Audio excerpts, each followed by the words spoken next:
अद्वैतवाद साधन चतुष्टय श्रवण मनन निधिध्यासन से अपरोक्ष अनुभूति का प्रतिपादन लेकर प्रवृत्त हुआ, किंतु मानव प्रकृति तो अधोगामिनी है।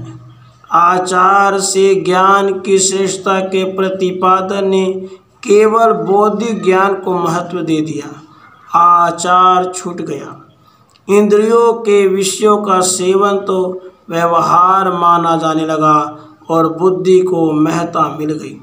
अद्वैत बोध भी अनुभूति से उठकर दूसरी विद्याओं की भांति एक बौद्धिक ज्ञान हो गया। जीव नित्य मुक्त शुद्ध ब्रह्म है, उसे कोई आचार बाधित नहीं करता। विषय उपभोग आदि तो व्यवहार है, कल्पना है, अज्ञान की प्रतीति है। सदाचार उपासना आदि सब अज्ञान हो गए। देहात्मवादी नास्तिक तथा बौद्धिक वेदांती में केवल यह अंतर रहा कि एक मूल तत्व को जड़ कहता है और दूसरा चेतन। शेष मान्यताएं दोनों की एक हो गई।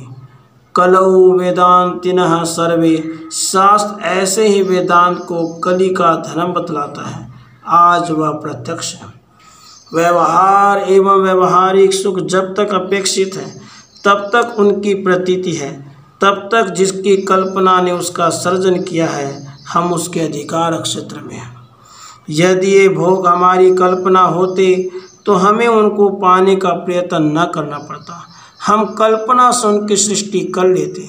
जिसके कल्पना क्षेत्र में हम व्यवहार चलाते हैं वो हमारा शास्त्र है। हम उसकी कृपा से उस क्षेत्र से बाहर हो सकते हैं।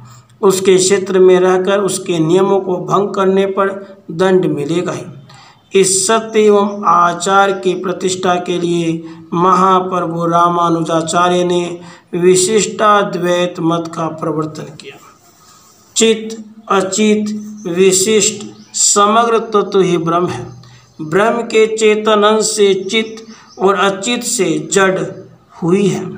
ब्रह्म जगत का निमित्त तथा उपादान कारण है।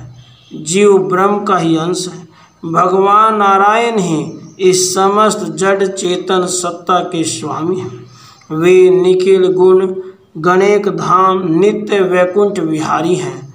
उनकी शरण में जाने से ही जीव को मुक्ति होती है। परपति शरणागति ही मोक्ष का सर्वोत्तम साधन है। जीव ज्ञाता है। ज्ञान जीव का धर्म है। वह ज्ञान स्वरूप नहीं है। जीव और ईश्वर नित्य भिन्न है। यथावस्थित व्यवहार अनुगुण ज्ञान ही परमा है। निर्विकल्प और सकल्प दोनों प्रकार के ज्ञान विशेषता युक्त तत्व के ही होते हैं।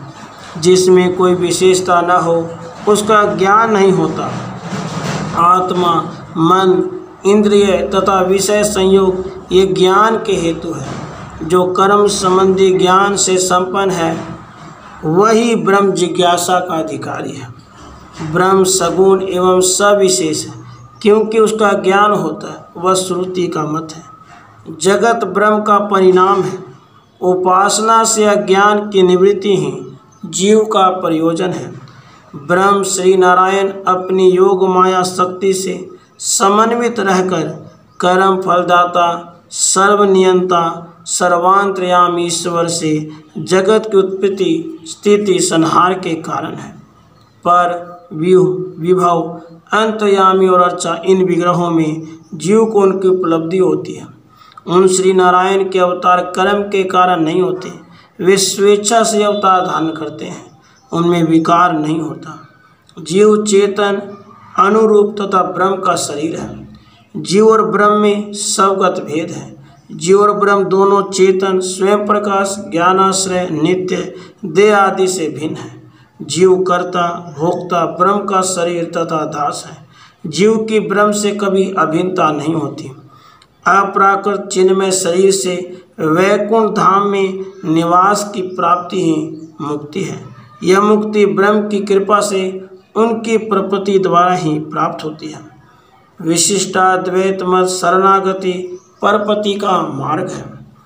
आराध्य के अनुकूल का संकल्प और प्रतिकूल का त्याग परपति का स्वरूप मानने का यह निर्विवाद अर्थ हो गया। कि शास्त्र विपरीत समस्त कर्म त्याज्य हैं और शास्त्राचार ही विहित है, क्योंकि शास्त्र ही भगवान के आदेश है। शास्त्र के अतिरिक्त हम उनकी अनुकूलता जान सके, इसका कोई उपाय ही नहीं। नियम बड़ा उच्च है, किंतु मनुष्य का स्वभाव नियम का दुरुपयोग करना हास्योन्मुख हो रहा है। आचार्य मत के बदले यह आचार्यों का मत कहा जाने लगा। परपति शरणागति का मुख्य अंश भाव गौण हो गया और क्रिया ही प्रधान हो गई। शास्त्र का बाह्य आचार अपनी सीमा को पार कर गया और भाव की उपेक्षा हो गई। फलतः उपासना जो मुख्य लक्ष्य थी, विशेष प्रकार की क्रियाओं में बद्ध हो गई। इस स्थिति में शेष वैष्णव मतों का प्रसार हुआ। राधे कृष्ण, राधे